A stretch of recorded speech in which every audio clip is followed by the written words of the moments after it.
how to block and unblock someone on Instagram. So it's very simple to do. So let's go to Instagram and we're just going to pick a user. So I'm just going to pick Tom Felton here.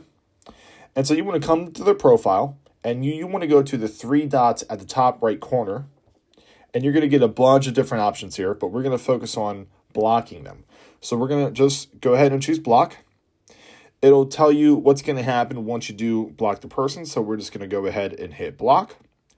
And if you quickly want to unblock them, you can stay on their page, go back to those three dots at the top right corner, and you'll find an unblock option. So we can go ahead and hit unblock here and unblock the person.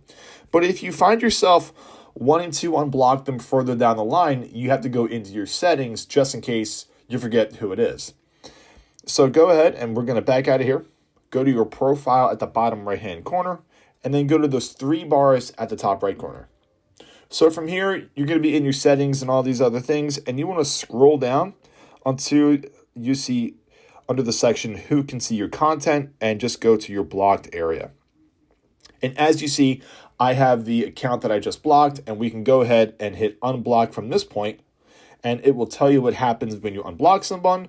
So you can go ahead and hit unblocked, and then it'll refresh. It'll take them away from your blocked accounts, and from that point forward, you can go ahead and go on their profile, look at their posts and all that stuff. So it's very simple, straight to the point on how to block and unblock someone on Instagram.